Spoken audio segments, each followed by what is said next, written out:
Assalamualaikum warahmatullahi wabarakatuh.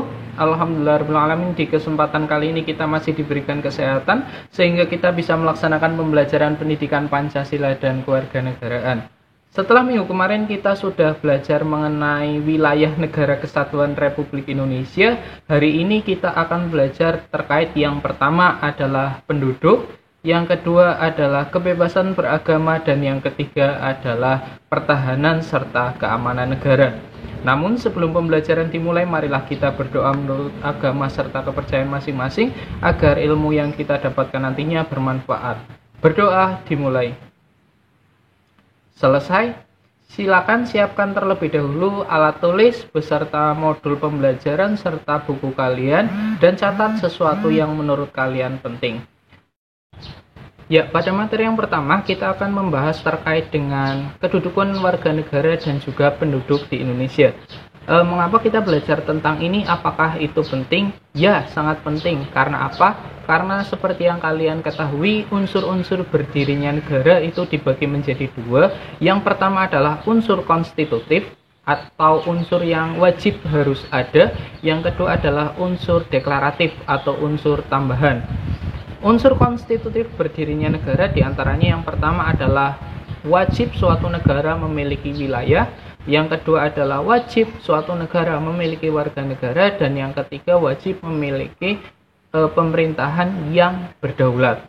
Sedangkan unsur deklaratif itu adalah unsur tambahan, yaitu unsur-unsur yang sebetulnya dapat dipenuhi setelah negara itu merdeka. Diantaranya adalah pengakuan dari negara lain. Indonesia merdeka tahun 17 Agustus tahun 1945 dan diakui secara deklaratif itu oleh negara Mesir dan juga negara Palestina untuk pertama kalinya. Ya, pada kesempatan kali ini kita hanya membahas satu saja unsur konstitutif berdirinya negara, yaitu adalah warga negara. Pada hakikatnya warga negara itu dalam suatu negara dibagi menjadi dua. Yang pertama adalah bukan penduduk, yang kedua adalah penduduk. Kemudian penduduk dibagi lagi menjadi dua. Yang pertama adalah warga negara atau bisa disebut sebagai rakyat, dan yang kedua adalah bukan warga negara. Kita bahas satu persatu karena seluruhnya itu memiliki istilah dan pengertian yang berbeda-beda. Kita mulai dari penduduk dan juga bukan penduduk. Penduduk pada hakikatnya adalah orang yang bertempat tinggal di suatu wilayah negara. Ya, kita bertempat tinggal di Indonesia berarti kita merupakan penduduk Indonesia. Lah, bagaimana dengan orang asing yang juga bertempat tinggal atau menetap di Indonesia? Apakah itu sebagai penduduk Indonesia? Ya, itu juga termasuk penduduk Indonesia. Dan nanti penduduk itu dibagi lagi, ya, jangan bingung kalian, dibagi lagi menjadi warga negara dan juga bukan warga negara. Kemudian istilah yang kedua adalah bukan penduduk, adalah orang yang berada di suatu negara dan tidak bertujuan untuk tinggal atau menetap. Biasanya berupa yang pertama turis asing yang kesini hanya untuk berlibur, atau tamu-tamu kenegaraan yang ke Indonesia hanya untuk melaksanakan dinas negara. Kemudian istilah berikutnya adalah istilah warga negara dan juga bukan warga negara. Istilah warga negara dan juga bukan warga negara merupakan bagian dari penduduk, di mana yang pertama warga negara adalah orang yang secara hukum merupakan anggota dari suatu negara, dan ini bisa dibuktikan dengan KTP, KK, surat kelahiran, dan lain-lain. Pokoknya bisa dibuktikan dengan dokumen yang menunjukkan bahwa seseorang itu merupakan warga negara suatu negara. Kemudian yang kedua adalah bukan warga negara, adalah orang asing atau orang yang merupakan warga negara lain tapi tinggal di Indonesia. Itu merupakan istilah bukan warga negara. Kemudian konsekuensi dari adanya sistem kewarganegaraan tersebut, maka lahirlah asas-asas kewarganegaraan, di mana asas kewarganegaraan itu dibagi menjadi dua. Yang pertama adalah asas ius soli, yang kedua adalah asas ius sanguinis. Kita bahas satu persatu. Yang pertama adalah asas ius soli. Asas ius soli adalah asas kewarganegaraan yang didapatkan karena tempat lahir.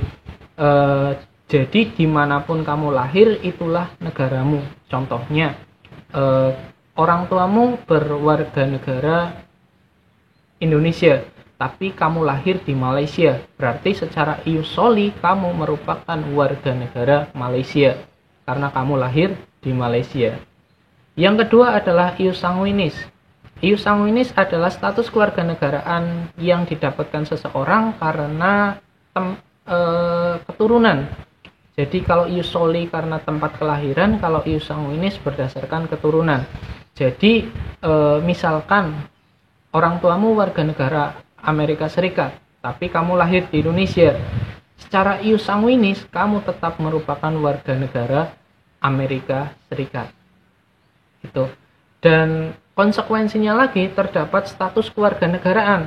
Status kewarganegaraan itu dibagi menjadi dua. Yang pertama adalah bipatrid, yang kedua adalah apatrid.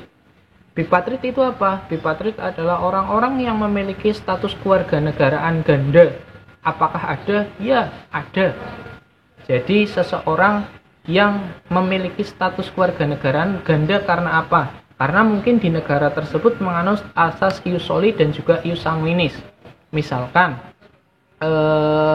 bapak ibumu itu campuran orang Indonesia dan juga orang Malaysia. Kamu lahir di Indonesia. Secara otomatis, secara ius soli kamu merupakan warga negara Indonesia. Tetapi secara ius sanguinis kamu juga merupakan warga negara Malaysia karena salah satu orang tuamu itu merupakan keturunan dari Malaysia. Jadi di sini kamu mempunyai status kewarganegaraan dua, yaitu Indonesia dan juga Malaysia. Namun status kewarganegaraan bipatrid ini nanti akan hilang setelah kamu itu berusia 18 tahun karena kamu harus memilih salah satu negara. Bisa ikut kewarganegaraan ayahmu Indonesia atau bisa ikut kewarganegaraan ibumu Malaysia. Itu bebas tergantung dari keinginanmu. Yang kedua ada status kewarganegaraan yaitu apatrid. Nah ini yang kasihan sekali. Kenapa kok kasihan? Dimana apatrid adalah seseorang yang tidak memiliki kewarganegaraan sama sekali. Ya, seseorang yang tidak memiliki status kewarganegaraan sama sekali. Jadi tidak diakui di satu negara atau negara lain, itu tidak ada yang mengakuimu sebagai warga negaranya. Kita lanjutkan, untuk menjadi seseorang warga negara itu bisa otomatis, bisa juga dengan cara pengajuan. Secara otomatis tadi sudah saya bahas, ada ius soli dan juga ius sanguinis. Namun juga ada cara mendapatkan status kewarganegaraan melalui pengajuan, yaitu melalui jalur naturalisasi. Ada di sini istilah stelsel aktif. Stelsel aktif atau biasa disebut sebagai naturalisasi biasa. Jadi intinya naturalisasi biasa dan stelsel aktif nanti ketika kamu ingin menjadi warga negara Indonesia pada khususnya, itu kamu harus mengajukan sendiri atas kemauanmu sendiri kepada pemerintah Negara Kesatuan Republik Indonesia. Sementara yang kedua ada yang namanya stelsel pasif. Ada juga yang menyebutnya sebagai naturalisasi istimewa. Jadi kamu tidak harus mengajukan kepada pemerintah, namun pemerintahlah yang mengajukan kepada kita untuk kita menjadi seorang warga negara di negaranya. Ini biasanya didapatkan ketika seseorang tersebut berprestasi atau berpengaruh di suatu negara. Ya. Kemudian untuk kita bahas terkait dengan syarat-syarat untuk naturalisasi biasa atau stelsel aktif. Di antaranya syarat yang pertama adalah kamu harus berusia 18 tahun atau sudah menikah. Dan yang kedua, bertempat tinggal minimal 5 tahun berturut-turut. Jadi selama 5 tahun tidak pernah meninggalkan wilayah Negara Kesatuan Republik Indonesia atau 10 tahun tidak berturut-turut. Yang ketiga, ya wajib sehat secara jasmani dan juga secara rohani. Yang berikutnya adalah tidak pernah dijatuhi hukuman, ya. Tidak pernah dijatuhi hukuman, terutama hukuman pidana. Yang berikutnya dapat berbahasa Indonesia serta mengakui bahwasanya dasar negaranya adalah Pancasila dan juga dasar hukumnya adalah Undang-Undang Dasar Negara Kesatuan Republik Indonesia tahun 1945. Yang berikutnya tidak berkewarganegaraan ganda. Jadi di Indonesia saya tegaskan lagi dilarang untuk memiliki status kewarganegaraan ganda. Yang berikutnya memiliki pekerjaan dan juga penghasilan tetap, dan yang terakhir adalah membayar uang terutama uang kewarganegaraan sebagai administrasi pendaftaran. Biasanya untuk uang pendaftaran yang harus kalian keluarkan untuk menjadi warga negara Indonesia ke dinas imigrasi terutama itu sekitar 1 juta rupiah. Yang berikutnya adalah seseorang itu dapat kehilangan status kewarganegaraannya. Karena apa? Karena banyak faktor. Di antaranya adalah yang pertama masuk ke dalam dinas baik itu dinas militer ataupun dinas instansi lain tanpa perizinan dari pemerintah negara Indonesia. Yang kedua adalah mengangkat sumpah kepada negara lain atas persetujuan dirinya sendiri. Yang berikutnya adalah mengikuti pemilihan ketatanegaraan dari negara lain. Dan yang berikutnya adalah bertempat tinggal di negara lain selama 5 tahun berturut-turut. Jadi apabila kalian sudah tinggal di suatu negara 5 tahun berturut-turut tanpa kembali dan bukan dalam rangka dinas apapun, kalian sudah resmi kehilangan status kewarganegaraan Indonesia. Dan masih banyak lagi penyebab dari hilangnya status kewarganegaraan seseorang.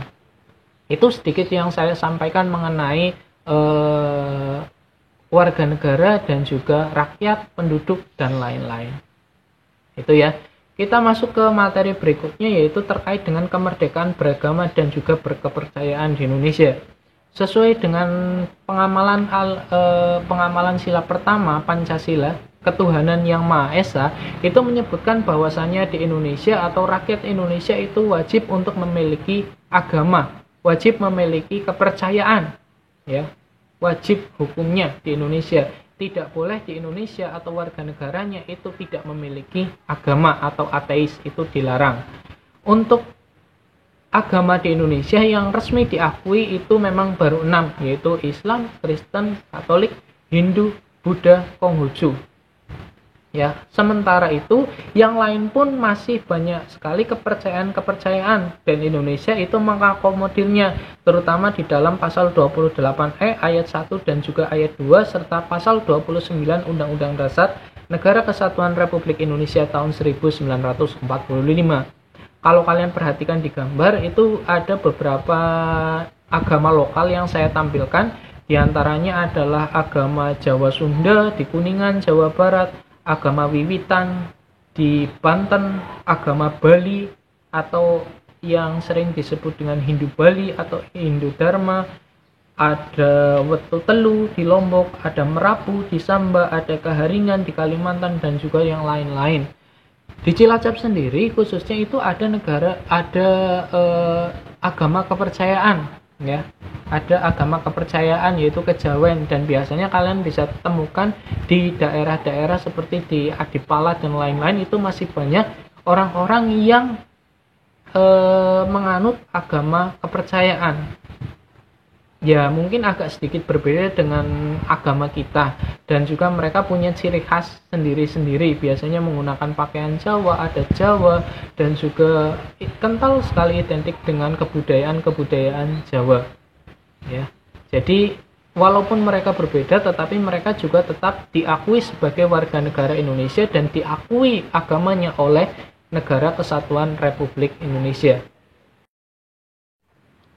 Ya, kemudian untuk tugas pembelajaran pada kesempatan minggu ini, silakan kalian buka modul pembelajaran di halaman 15 dan silakan dikerjakan. Di situ terdapat 5 soal.